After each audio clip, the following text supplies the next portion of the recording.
Raise your voices, raise your glass high. Welcome to the Drink O'Clock Podcast. Let's dive. Oh, grab an old fashioned and join the fray. Raise your spirits, let the music play. From the corner pub to the dance hall floor. Drink O'Clock Podcast, we're ready for more.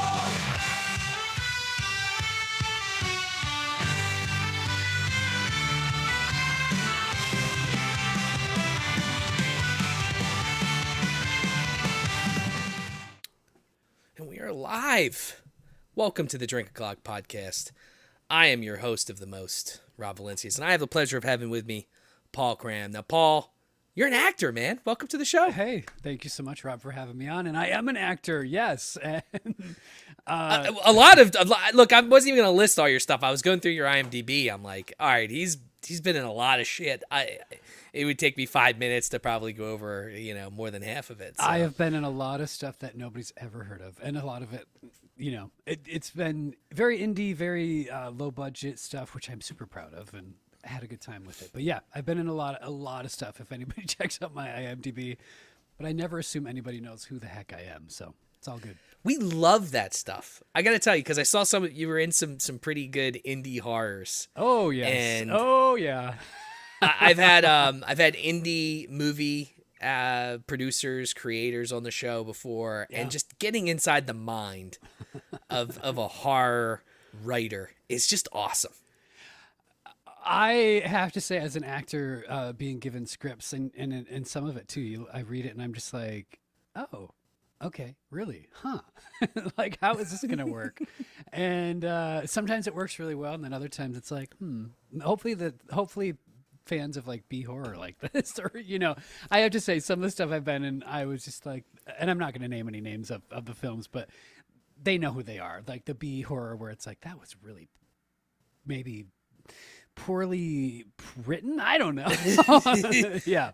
So I'm supposed to chew on this arm and then throw it at the guy's face. How do you want me to do that? Right. Right. I do have to say there was a film that I was in several years ago, and it was called 13 Hours in a Warehouse. And it went on this was back when, do you remember is Redbox still a thing? Does that exist still? I think they went bankrupt. Okay. So, and they got a ton of lump money out of me, so I don't understand how that works. I don't know how that works either, but like their critic or review, he reviewed the film and he specifically called me out. He's like, what the hell was that? I had a mohawk in it and like all these things. And it was interesting though, because people were commenting and I loved it. I loved it so much because a woman commented and she was like, actually, and she like dissected the entire structure and plot of this B horror movie. She's like, Paul shouldn't have died. Paul was like the redeeming character throughout the film. He should have died last. Like, and I was like, oh my God, like you're turning this into a thesis and it's like a B horror movie. Like, horror movie fans are, they're kind of amazing, like really amazing people, really into it, and diehard fans, and there's something to that. Yeah, you get like a flock. I will tell you, we just watched. Do you like watching B horror movies? I will be totally honest. I get really squeamish really easy. So even like sort of fake effects, I'm like, okay, I'm gonna look over here. Okay, so no Terrifier is what you're telling me. So like, no, oh my God.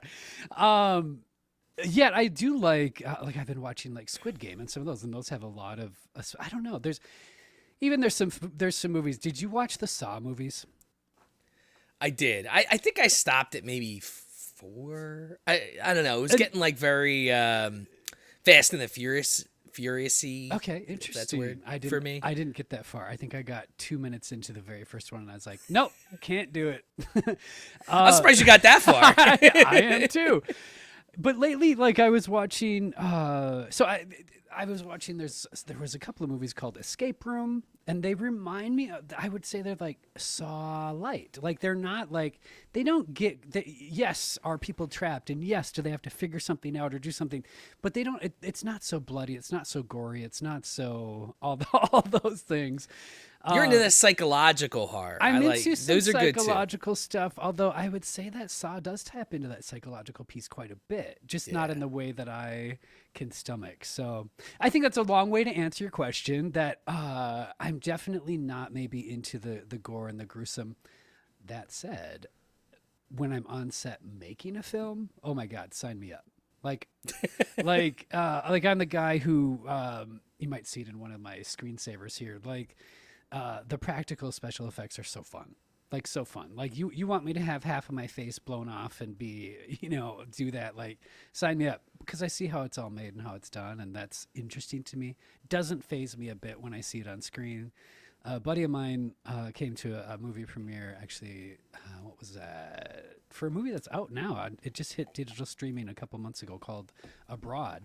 And my friend turns to me after the movie was done, and he's like, I just want you to know, like, as your friend, I don't know that I'm going to come to these anymore, because it's really hard to see you die over and over and over.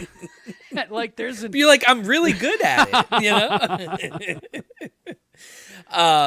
That's funny. Yeah, I mean, so we just saw. All right, I have to get the wifey a little drunk. Yeah. And by little, I mean like us drinking all day on a Saturday, for her to watch some of these like really bad horror movies. Like we just watched. So there's some loophole, and I don't know if you know this. I talked about this before, but there's a loophole with Disney and like old IPs where after a certain amount of time, people can make things with them, right? Sure. I don't know what I should probably plug it into ChatGPT and actually figure it out. But we're talking public domain, right? We're talking, or are you talking something different than that? Like, I think it's public domain. So like, for instance, Steamboat Willie, the original Mickey Mouse. Yeah. They just came out with a B-rated horror film called Screamboat. I don't know if you heard of it. I have heard of this. Yes, I have not seen it. Did you see it? It is so bad, but like also so good. So, I mean, the person it's a live person that plays Screamboat Willie. Okay.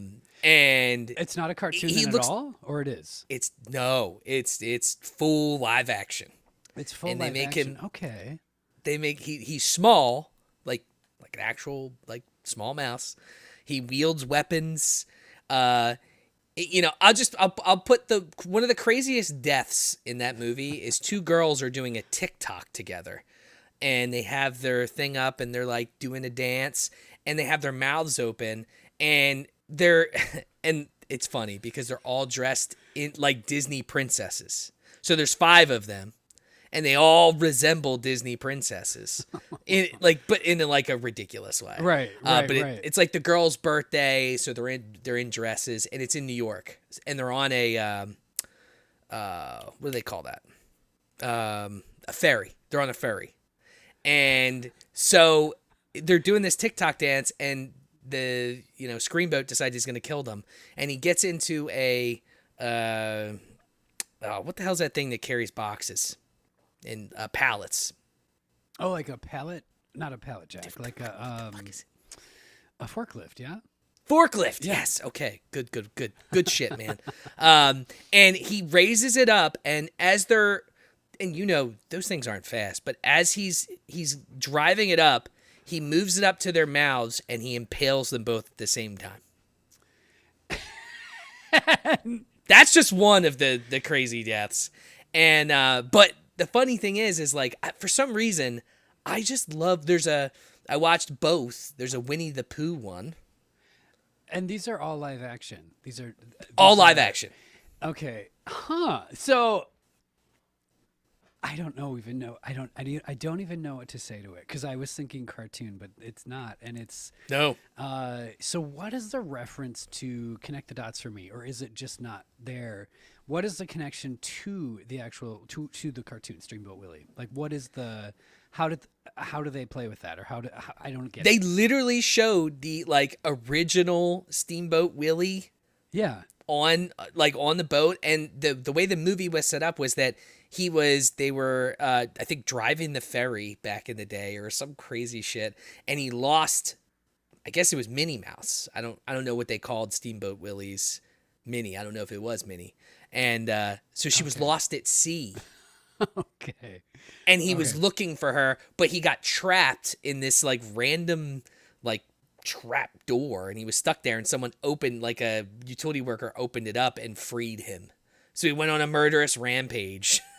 And I love it. Then I love it. It's I can't even explain. Like, there's just so much. There's other crazy shit, but I don't want to ruin it. What did your wife think of this? Well, we were pretty drunk. You were by pretty the drunk, end of it, so but it was amazing. Yeah.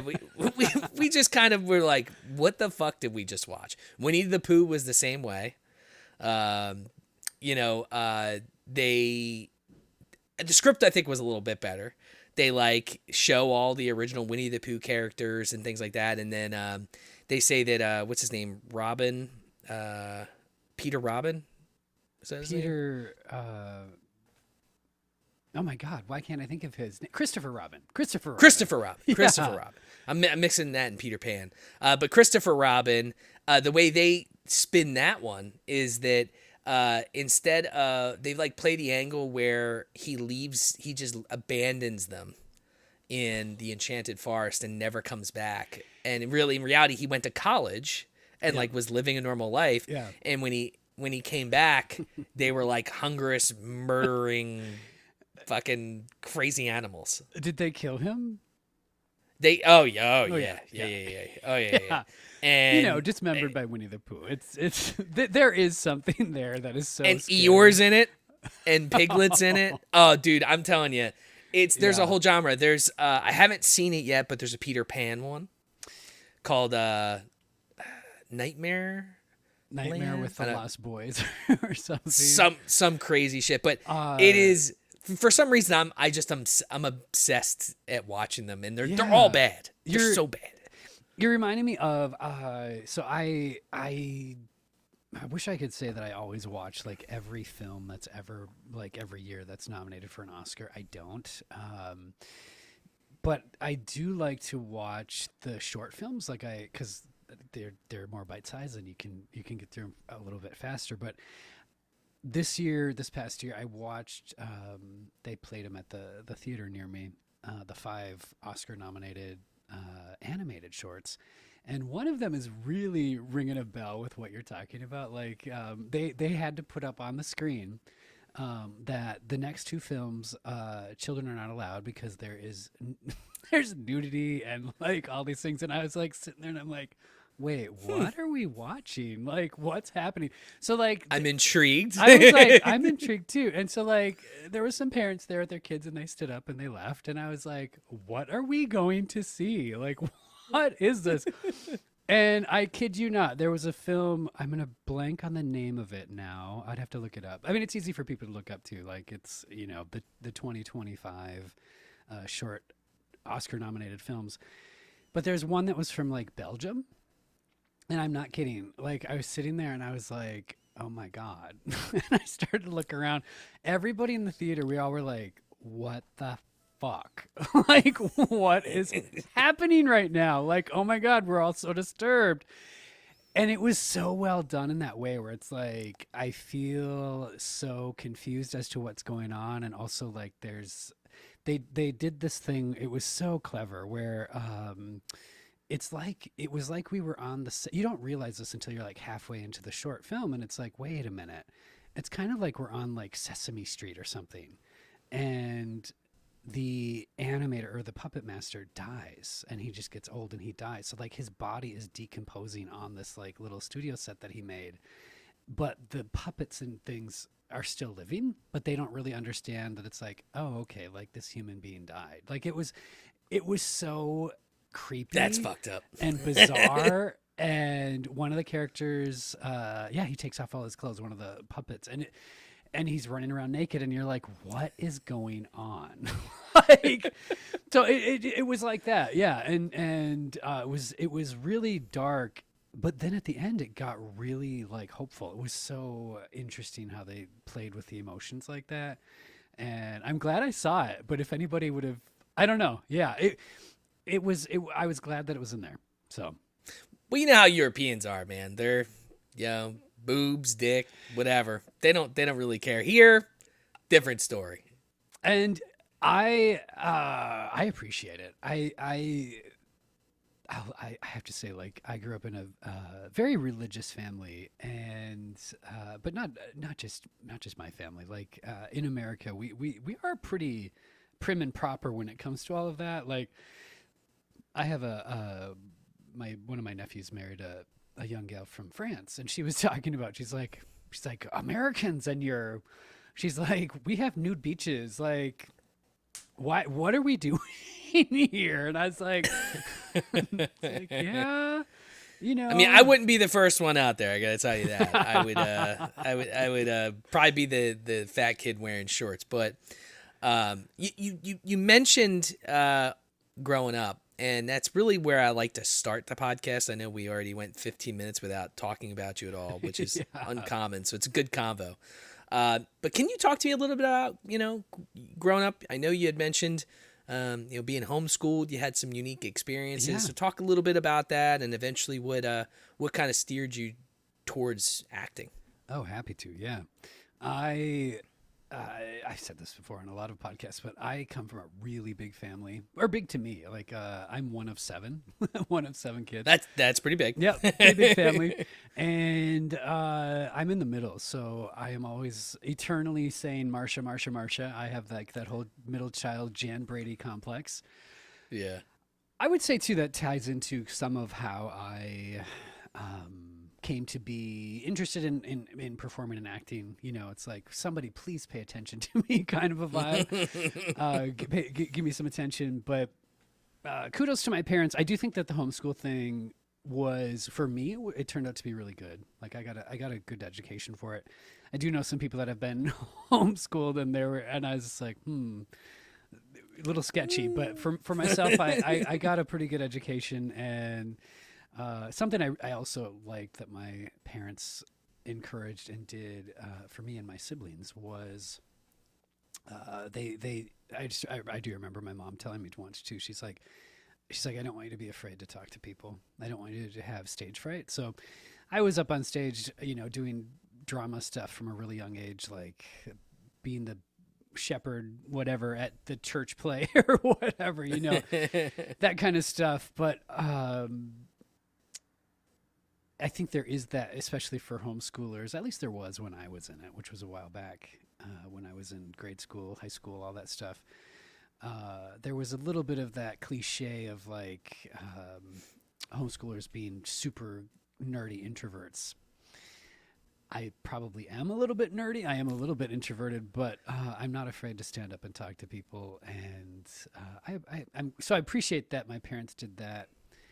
And that, gosh, when I was about 16, 17, around that age, something like that, I remember telling my mom, I was like, I want to be an actor. And she just told me, she's like, well, how are you going to do it? Go for it. So my first job before I was even graduated out of high school, I interned at a casting director's office here in the Twin Cities. And so, oh, nice. Yeah. So I was an assistant, for a few months, and then they hired me. So I actually had a job before I got out of, before I even graduated high school, and working on, casting commercials. And there was, at that point in time, oh gosh, what are the movies? Like Drop Dead Gorgeous, and I think Drop Dead Gorgeous is probably the one that maybe is the most known. It's a kind of that, again, sort of what we're talking about, a little bit of a cult classic. I don't know if you've seen it, but I have. It's the wifey's big into like 80s movies, Yep. 90s movies. Yep. And I was seeing a lot of weird movies that I didn't think I'd ever watch.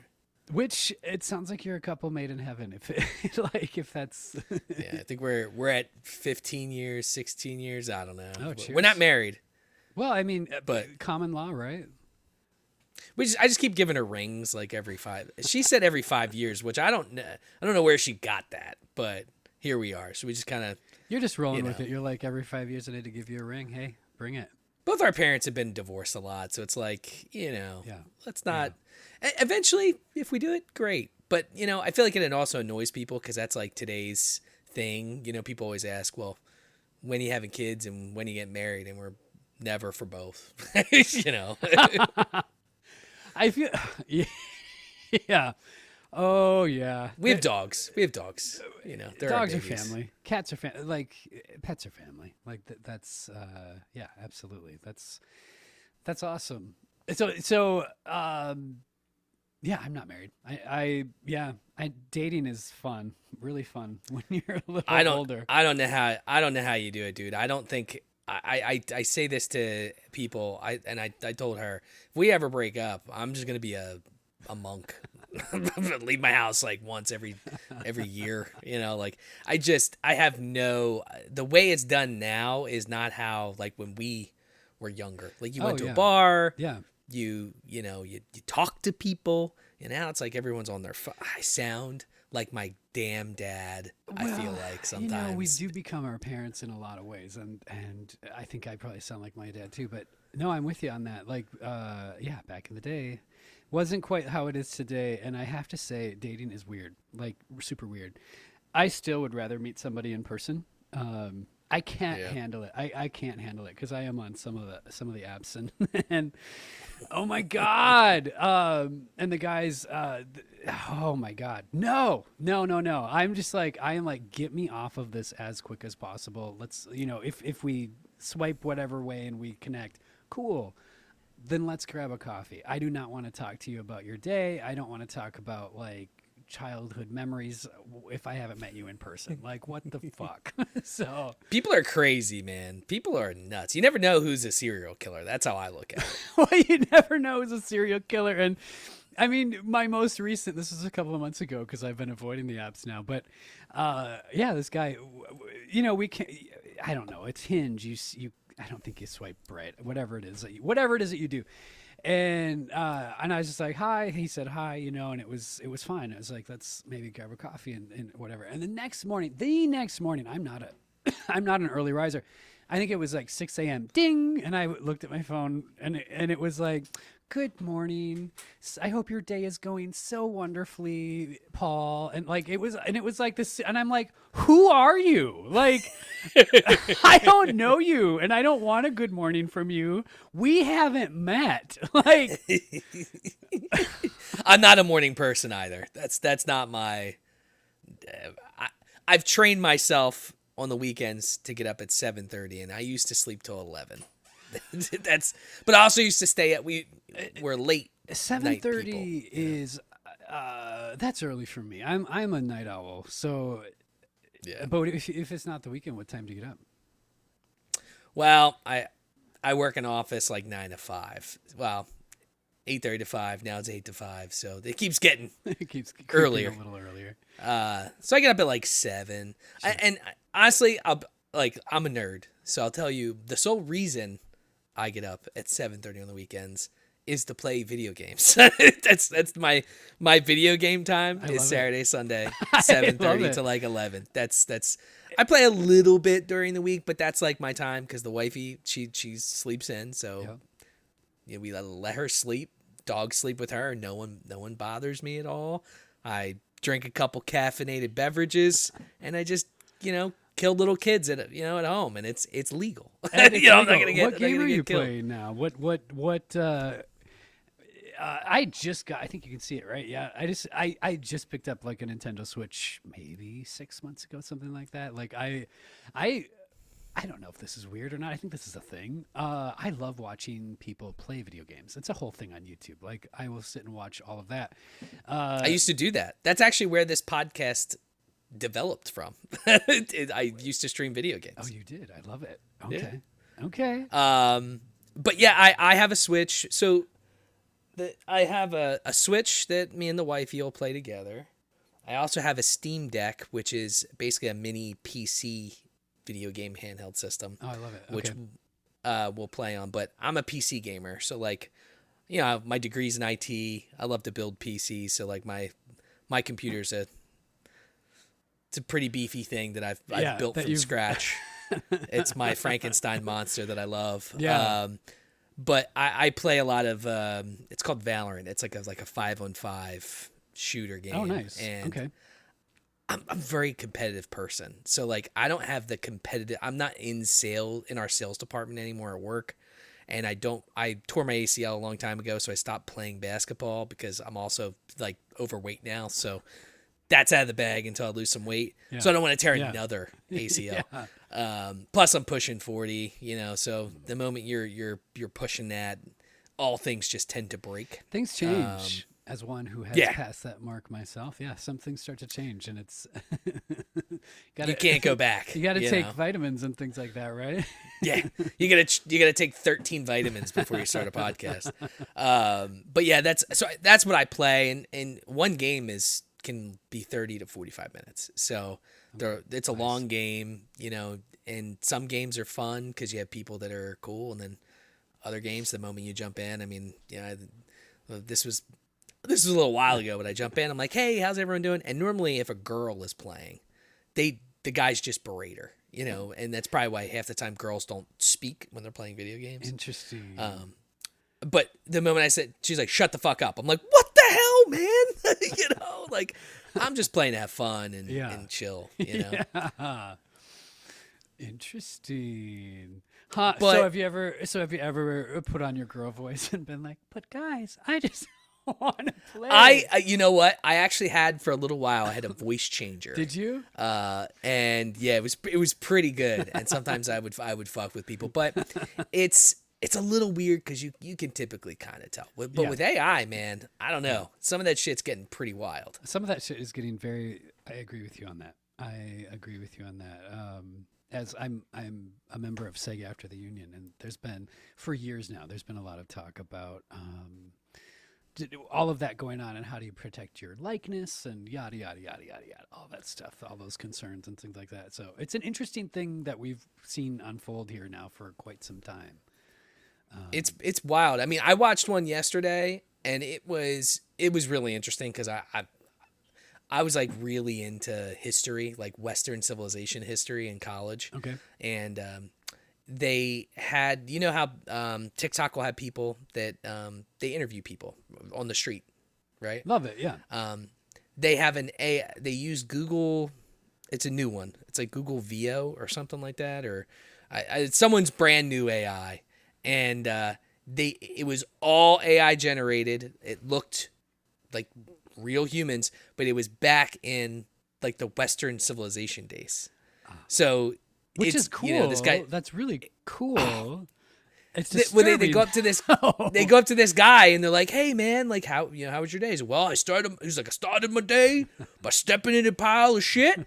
And he's like, "I had to throw piss out the window or something crazy." They're just saying shit that would and I'm laughing because I'm like, that guy's me, if that was back in the day. You're like, that's basically what I would say if they knocked on my door right now.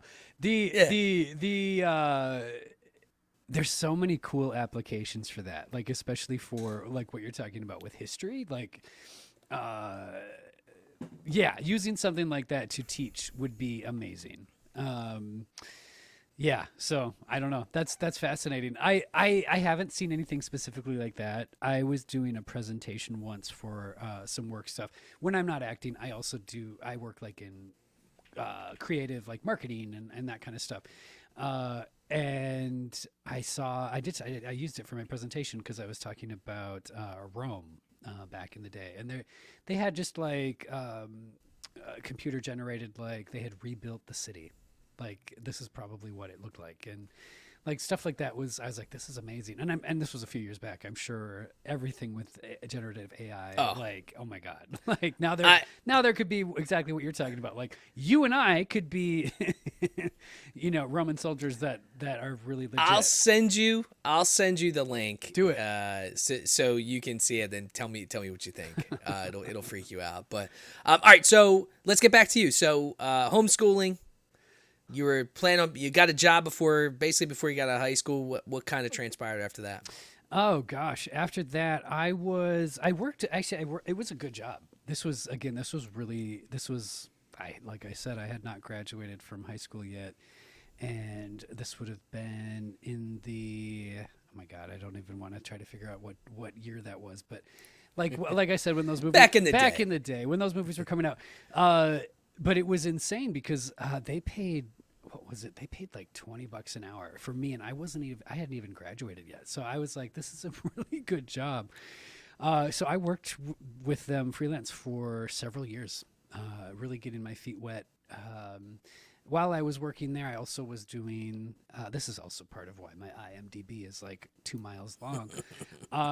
It is. I did everything. I did anything and everything that would come my way. Like I would work with, student film directors. People that were in college that needed actors, and I was like, sign me up. So It was really a training ground for myself because I didn't go to college for performing. I didn't go to college. Fun fact: I don't necessarily recommend that trajectory for people. I think college is great, but that's just not what I did. It's a waste of money in a lot of avenues. I have a very large bill that I got to pay someone at some point. But I'll probably be dead before it's paid off. I mean that is a big debt. That is a big thing to take on. So I in my life I didn't end up doing that. I feel like for actors there is a lot to be said about the craft of acting and performing. I don't take that lightly. But I definitely, I guess I would say that that whole, probably some of it came from being homeschooled. Probably some of it came from being raised by, like, my father was an entrepreneur, and sort of like, I can figure this out. I can figure out some things, and it's been going all right for me. Like, the other thing I like to point out for people, because I get this question all the time. Like, people are like, "What movies are you in?" And how come I've never heard of these? And I'm like, well, not everything is works that way in the film industry. But for me, I also don't. I'm proud of the work that I have been able to accomplish doing while living in Minnesota, which is in the middle of the United States. Like, it's not necessarily known as being the film production hub that like Hollywood is, or or New York. And I've been there. It's cold. It's cold. Have you been to Minnesota? I have, yeah. I work in the insurance world, and United Healthcare Optum is their main headquarters. There. And I've been there. And you've been there. It sounds like you were here in the winter too. If it was, yeah, it was cold as shit. It was jacket weather for sure. What part of the world are you in? Philly. Ah, you're in Philly. Yeah, no, it doesn't get terribly cold there compared to Minnesota, but like you guys get it's cold. Get snow, maybe, right? Some? We get the. I always tell people we get the extremes. Like, it's not like Florida where it's like 70.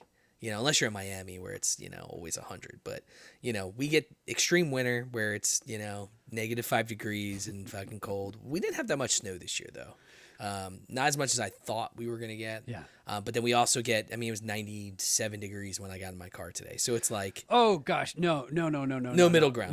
No, that doesn't work. So here in Minnesota, we get cold. But, I've been raised here, so I'm used to some of the cold that we get. 97? No. Yeah. No. That's too much. Nope, not gonna do it. I like the hot weather. Like, I like it because I could just turn on the air conditioning, right? But you're crazy. Crazy. Like, I don't love the hot weather. The thing with cold weather for me is it's like, yeah, you can put layers on, you can turn your heat on, you can do those kind of things. When it's so hot outside, like, you can strip buck naked and still be like, okay, I'm still roasting. Like, and you can turn your. Yeah. I don't know. I don't know. I don't know. That is true. There's no escape as much when it comes to the heat, Yeah. And there's only so much clothes you can take off before you get arrested. Yes. You can put as many layers as you want. You can put on as many layers as you want and not worry about it. But we have nice summers here too, though. By nice, we'll get up. We might hit into the lower 80s, but no, just hearing that 90-degree weather, I'm like, no, just no. But yeah, no, been in Minnesota. I've like I said, I've worked out in California. I've worked in a lot of states around the country doing indie film stuff and horror movies, and it's been a lot of fun. Yeah, there's actually, I will say too, like, to give a plug to them, I kind of mentioned one, but there's 2 movies that came out that I'm in, and both of them are horror-esque. One of them is more than the other, but they both hit streaming platforms this year. And I'm thinking you might dig one of them, actually, Rob. Actually, you probably dig both of them. I feel like there's one that I'd probably watch both. Yeah. I feel like there's one that you might like better than the other, but this is just from going off of some of what you some of what you've said. But the two movies, I'll just plug them. The first one is Abroad, and this one I really enjoy. This one, it has a lot of like psychological twists and turns. But the premise of the film is two people from South Korea travel to Minnesota. They want to see some northern lights, and one of them goes missing, and neither of them speak English really well. So it really is creepy, scary, because like it dives into like some of those fears of like what could go wrong while you're traveling, and it does go wrong. And then it was art imitating life, because I worked a lot with Seung Bum is his name, and he actually had a translator. He didn't speak English, so just navigating that was fun and interesting. And the movie it's pretty creepy when you start to dive into that, because they may have accused him of murdering his partner that came here with him. And yeah, so that one is interesting. The other one, I like that. The other one, do you know creepypasta? Are you familiar with creepypasta at all? Yes. Yep. I was not. And It's like a Reddit. it's like a Reddit style thing. Yeah, and there was a Reddit style thing, and there was a urban legend or truth. I mean, some people are like, this happened, and I'm like, I could see this happening. But they made a movie based on something from creepypasta, and it was called The Soviet Sleep Experiment. By chance, have you come across that ever? Is that where they were keeping like soldiers awake in a room to see what would happen? Bingo. Yep. Like, so that didn't exist. I thought that was real. Like I thought that actually. I guarantee that something like that happened. Yes, Sure. I guarantee. Like this, it's set like in the Cold War era of Russia, and I wouldn't even put it past. Obviously, they said it. We said it, the film in Russia, but I'm like, no. Wasn't it in World War II or something? I thought I read, not on creepypasta, but just in history. You're the history guy, so help me out here. But weren't like fighter pilots and stuff doing amphetamines and things like that to like stay awake? Oh, I've read books on this. So there's a book that I don't know if you're into some of the off the wall history. I think some of it can be really interesting and fun. Yeah. I do a lot of audiobooks because I drive. My drive's like 40 minutes to work, 45 minutes home, depending on traffic. Excellent. And I have an Audible membership, so I'm always like, trying to buy books. And I have a lot of guests that either do audiobooks or have done audiobooks. So I always try to support anyone that jumps on the show. Excellent. I actually have done some audiobooks myself. Just yeah. Well, you have to give me a title, and I will. So it's called Blitzed. It's by Norman Ohler. Blitzed. And is it nonfiction? Yes, you will.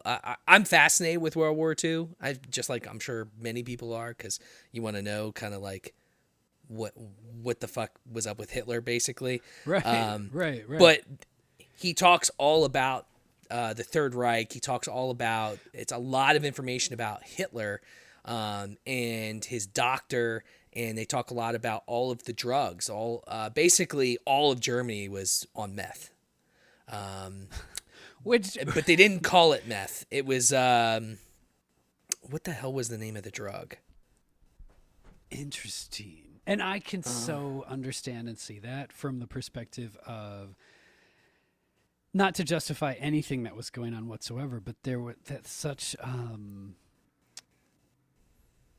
don't know. Yeah, if you see, what the hell is the name of it? Yeah, it was. Can you say I'm gonna can you say it in It's German? I know, right? Drug Germans took. I think it started with a P, but I don't remember. Pervitin. That's what it was. So it's meth. But here's the thing: like all of the major drug companies, like did you know Bayer, that made aspirin, also invented heroin? I did not know that, but somehow that kind of makes sense because heroin's an opioid, right? It is. Yeah. Yes. And then what's the big? What's the big? It's not. Is it Merck? Is it Merck? Let me see. I think it was Merck. One of the major. So there was Bayer, Merck. There was a couple major pharmaceutical companies, and they were like the biggest drug peddlers for cocaine because it was legal back then. Oh my But God, it's so interesting. He talks a lot about this, and he talks about how it helped the soldiers. The one crucial mission that no one thought they could do, they did because they were high as shit on Pervitin. Because they made it mandatory for them to carry with it, and they did like a 24-hour blitzkrieg and all this other crazy shit. But it's fantastic book. Like I couldn't stop listening to it. Oh my God! No, I wrote it down because I have a book club too, and we read nonfiction. So like something like this could be just really. I hate to say fun, but it is fun. It's like, oh my God, how did this happen? And like, what? Fascinating. I learned so much because it's not stuff that you would learn in history class. Right. They talk about Blitzkrieg, they talk about the Third Reich, but they don't talk about like who Hitler's doctor was and what he did and how he got into power and the things that he was giving him. And I mean, I've heard things too, like and have I looked up any of it to verify it? No. But like just some of Do we ever? some of the weird, like even occulty sort of stuff that Hitler was really apparently into, right? Like but something about something about that all makes sense to me. Like the piece hearing that everybody is methed out. All of them. And then kids, men, you women. layer on top of that like some weird wacky beliefs, and then layer on top of that like I just would I'd be like, of course you're doing weird occult stuff, you're taking meth, amphetamine. Like I don't know, like it all makes sense to me, and and yikes. No, that sounds really interesting. I'm gonna have to look that up. It's good. I'm telling you, you and the book club. What is it? Men who read books. Yep. Yeah. Which is an awesome book club, by the way. What made you create that? Have you always been kind of a bookworm, or? I love. Oh my God, like audiobooks, and I have such a great relationship. So I bike and bus and do all the things, and like I can't read when I'm like in a vehicle or I start throwing up all over. So like, that's not good. Yeah, not good. So audiobooks are my friend. And, I've always really been into books. About 2019, I was looking around and I was like, I need something more in my life. And there was a local, book club, and I reached out to them. It was a women's only book club. And I was like, you're close by? Is this weird? And they're like, hell yeah, it's weird. Go away. and I was like, all right. Because women have book clubs figured out. I mean, you throw a rock and you're going to hit like 7 book clubs for women where they drink wine together and it's amazing and all that stuff. Yeah. So I started one for guys. We read nonfiction. We just had our 6-year anniversary. Woohoo. Nice. And we've read over 75 books together. So it's a tight group of guys. I'm adding Blitzed to our potential reads because I think the guys would really enjoy it. Yeah, there's that one's really good. He also has another book that I purchased, but I haven't listened to it yet, called Tripped. As in drug and trip. Yeah, so it's I forget. I want to say, I don't know if that one came out first or second. And these books are pretty quick, like 7 hours, 6 hours. It's not like a 20-hour book. Like I have some on here that are 15, 20 hours. Okay, I'm starting it. Hold on. I don't want to do that. Tripped. It's, let's see. Tripped is about post-war America and Nazi experiments with psychedelics. This one's more about psychedelics. More about psychedelics as opposed to the amphetamines. Yeah. Well, and to relate it to the Soviet Sleep experiment, they never really say in the movie, and I don't think they do in Creepypasta story either, like what that was, but it would have definitely been some type of an amphetamine to keep people awake. I don't know if in Blitzed if they touch on this, which is why I want to listen to it now and read it. But all those things, because I did a little bit of research. I didn't have a lot of time before I worked on set. Like I was in Florida and I got a call and they were like, "Can you be on set in 2 days?" And I'm like, "Yes, I can." So, but I did look up a little bit about the story and my own research, and I think we understand this maybe better now, but like, it's not good for people to stay awake that long. Like even staying awake, even staying awake 24 hours. Like I didn't know this, and it's a really gross fun fact, but your brain starts eating itself. So, you know, it is not good for your future self if you want one to stay up that late. We watch a lot of the Cooking Network. I don't know if you watch the Food Network. I love the Food Network. I give me some. What's that show? Chopped? Is that on the Food Chopped. Network? Yeah, I think that is. Yep. Yeah. Chopped. There's a show called 24 and 24, and it's 24 chefs, and they compete for 24 hours, and there's all these crazy challenges, and it's really good. What is so? I need to look that up now. Also, I'll add that to my list because it's that thing where it's like I don't care how good of a resolve you have or how good of a person you are. Like we said, like if your brain starts playing tricks on you, yeah. Working with sharp knives and being cranky and ornery and tired sounds like this could be the premise for another horror movie. And they do some fucked up stuff. Like they'll, it's called like the golden knife. So anyone that wins a challenge will get a golden knife and they can choose things. But they'll put people on teams. Yeah. They'll make people pair up. They'll have a board where you have to pick your meat that you want to use, and once it's picked, you can't pick it. Then they'll tell you have to add a random ingredient.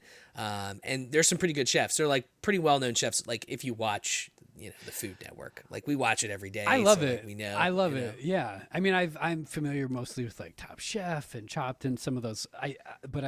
So I haven't dug into those, and I want to. It reminds me a little bit of what's his name?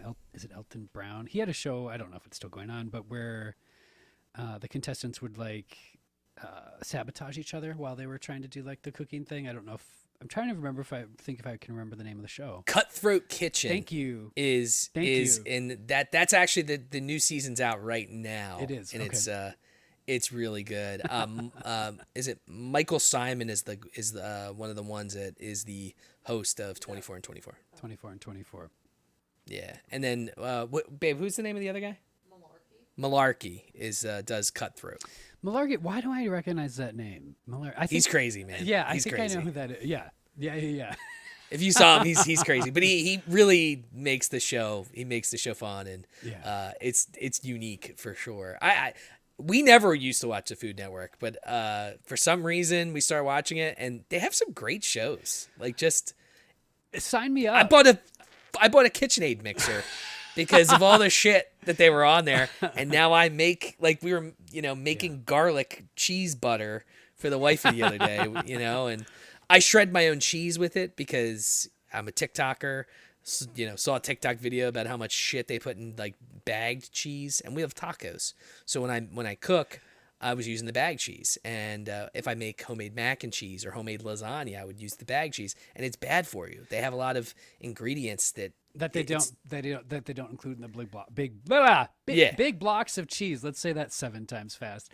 And so it doesn't clump, right? But it's not good for you. So I was like, fuck it, I'll just shred my own cheese, and it's so much better. Cooking is so much better when you shred your own. Shred your own cheese. I'll have to look that up too. I mean, I usually actually do shred it by hand. Like I'm really old school. Too lazy. I'm shredding it by hand, but too lazy for that. Do you just like put $50 attachment? It's just okay. Does it?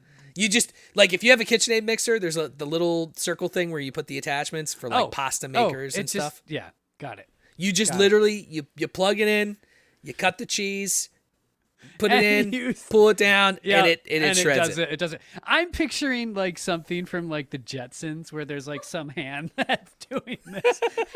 It's just holding the cheese for you. It's stroking your cheese off a little bit. Exactly.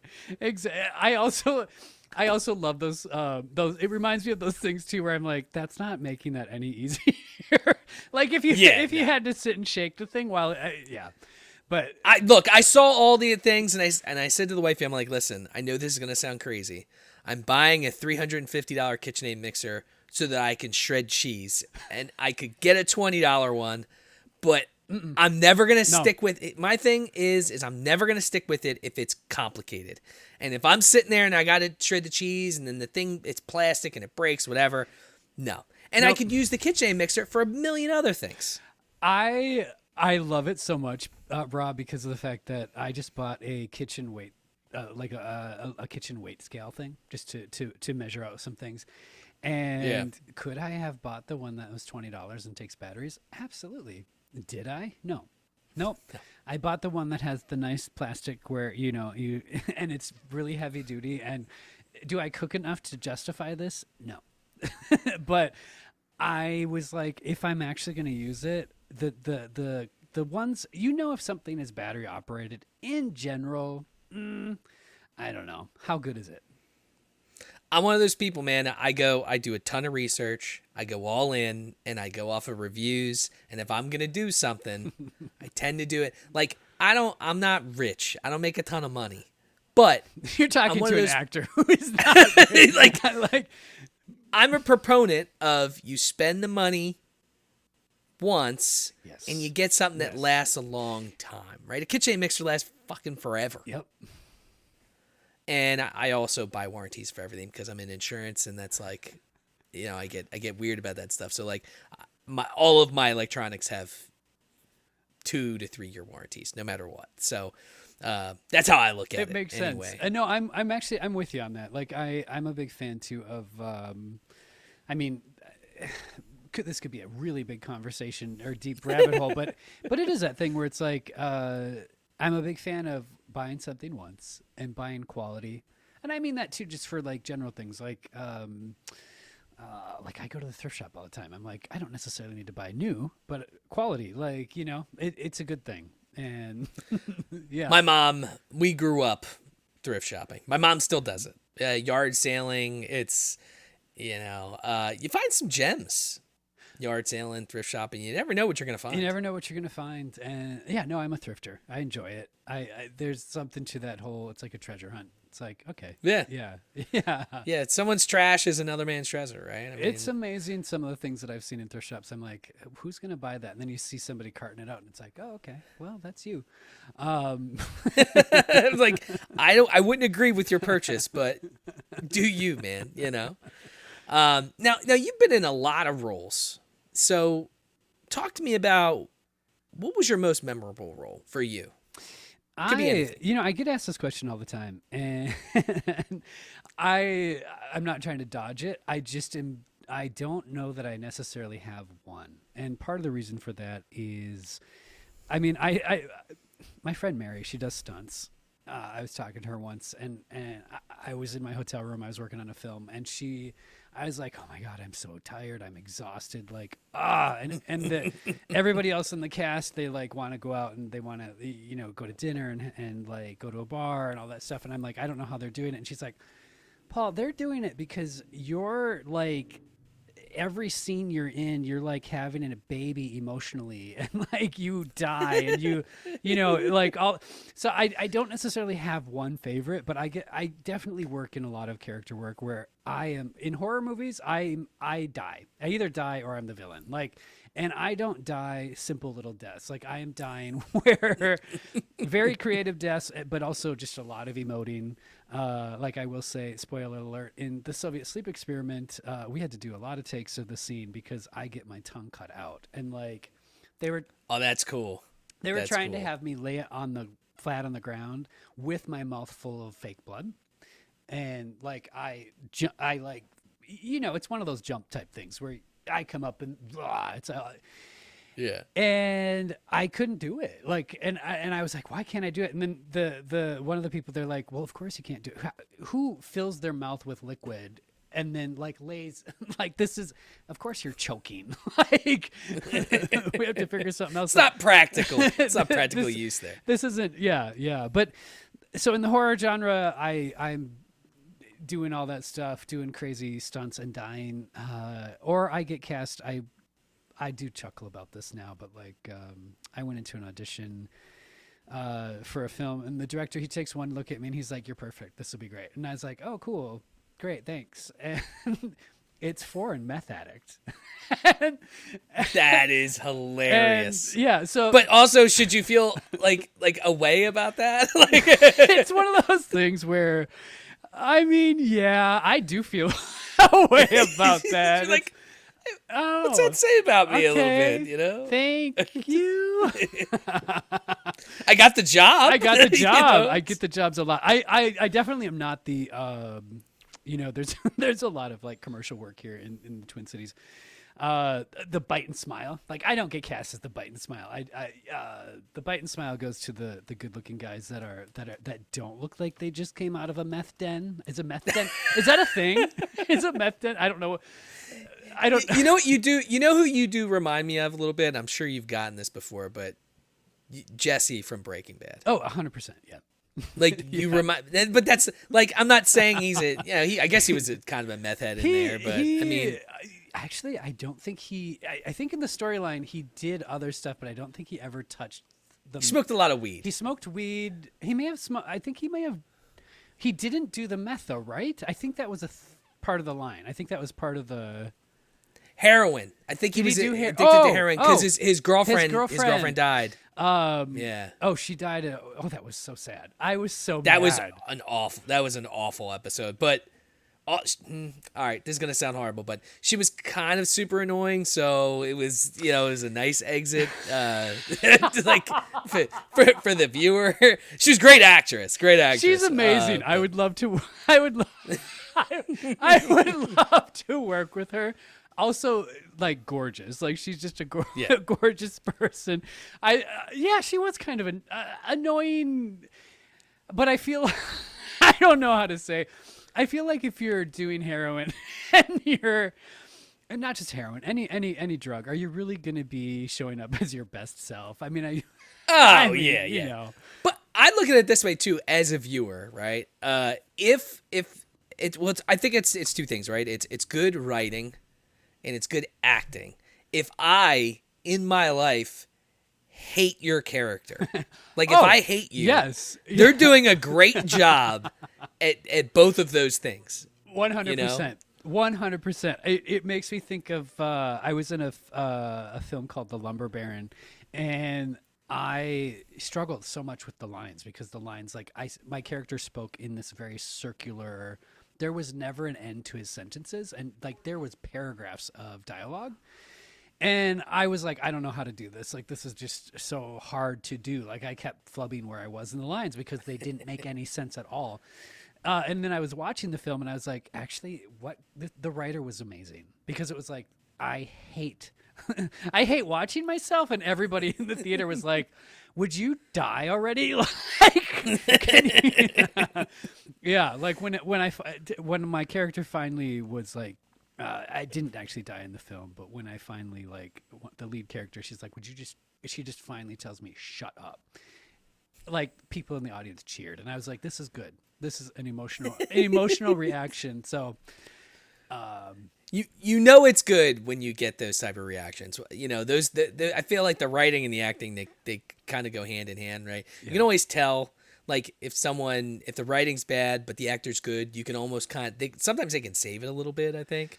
Well, and there's, and I don't know. There's actors too that I have such good. I feel like really comedic actors and dramatic ones too, but like somebody that comes to mind is like Jennifer Coolidge, where she delivers like one or two lines, and you're like, okay, the way you delivered that, like, if it was anybody else, like, that would just be kind of dumb, but like, you're hilarious. Yeah. And yeah, they fit their roles pretty well for sure.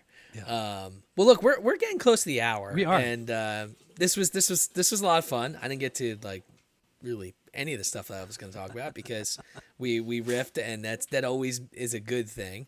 I agree. Talk about let's hit the future real quick. So two things. One, talk about I know you had mentioned the streaming stuff. Is there any other upcoming roles or projects that you're excited about and you could share? Abroad and the Soviet Sleep Experiment are the two that people they just kind of hit streaming. So check those out, people. I am working on a film next week, actually, where I get to dance on top of some tables and do just some wacky, weird Think like person who is that guy who is just really privileged rich person who isn't used to hearing, why can't I do whatever I want in a restaurant? That's me. But yeah, no. And I was going to ask you if there was nipple tassels, but I guess you'll have to see the movie. Oh my God, that would be amazing. They're adding like a sleeve arm I don't know. We're doing some fun things, so I'm working on that. It's called Sunny. It's a short film. That's Cool. what's literally next for me. But the other like personal project I'm kind of working on is I'm really working on like my YouTube channel. Like just kind of like my own little things here and there. A lot of vlogs, a lot of I don't know. I'm experimenting and seeing what that algorithm is like. So it's a little creative outlet for myself, and I'm enjoying that quite a bit. YouTube's harsh, man. The algorithm's so weird. It's like the videos that I think will do really well don't, and then the videos that I'm like, all right, I'm just gonna put this up, do really well. And long form content is like, for me as a podcaster, it's difficult. Because I feel like long-form content, if you're Joe Rogan, totally different story. People are watching that whole thing. Yes. Long-form content, when you're a smaller podcast, it's not as relevant. And I just hate the short-form stuff. So it's for me, posting on socials with shorts and stuff, I just don't do it. I should. I have it's hours of stuff I could use, you know? It's really, it hurts my head sometimes. Because like I know for something, one little thing that I've noticed with my YouTube channel specifically is that I get a lot of views with the shorts, but it's the long form content that, like I have a 30-minute audiobook that I had done, and it doesn't get very many views, but when it does, it's very long. And those are the ones where I get followers from. So it's like this weird, like, it's such a weird thing. 'Cause it's like, long form is getting me followers and getting me these long views, but not very many of them. And then I'll throw up a short and it's like, yeah, here's a ton of views. And I'm like, but it doesn't do much. So it's just an interesting, it's mine. It hurts my brain a little bit. Yeah. Yeah. I don't know. At this point, you know, I used to care. Like, look, I very much care about the podcast. That's not what I'm saying. But I used to care so much that I was looking at my numbers every day. Yeah. And I don't do that. I let things happen organically. Some episodes do outstanding. Yeah. Some don't. And it doesn't mean it's a bad episode. I think it just means maybe it wasn't people's flavor of the day. But I do get people where sometimes they download one or two, and then all of a sudden, episode 50, you know, has 5 downloads randomly, or like you start to see those things happen randomly. So it's different once you have like a full, like once you start to build up your YouTube channel, you'll kind of see it's like a weird thing that happens. I am so with you on that. And as one who is a creative, and I like having that creative outlet and learning about it, but will I be driven solely by numbers? Hell no, because I think that sounds like a horrible way to exist in this life. But, it's a job. Yeah, it's a job. It's a job. Really what it is. But I also, it's like I do want some outside input. So like some of it's cool to see, but it's not. I don't want that to be the driving factor for everything that I put out there or anything like that. No. Plus, it leaves a legacy. You don't know what people are going to be doing in 100 years. Maybe they'll stumble upon your stuff and be like, hey, who was this guy? And then they look at all your shit. I mean, it won't matter because you'll probably be dead in 100 years unless you got really good genes. But I hate to end on a sour note. No, I think it's great. But plug yourself real quick. Where can people find all your content? People can launch into all my stuff. Just go to my website. IamPaulCram.com. Cram is spelt like what you do the night before a test. So CRAM. So IamPaulCram.com. Boom. Love it. Love it. Great website too. Thank you. I like your website. I appreciate whoever you had do it. If you didn't do it, it's good. I appreciate that. This podcast is the Drink Clock Podcast. It's Drink Clock Pod on all socials, YouTube, all that jazz. And this episode will probably be up in a couple days. So, listen, man. It was awesome. I've really enjoyed our convo. I did too. You enjoy your drink. Have a great rest of your night, man. I will. A couple of days up. I will keep an eye out for it too, and I will obviously share and do all the things. Appreciate it, brother. You have a great night. Yeah, you as well. Thank you. Thanks, man.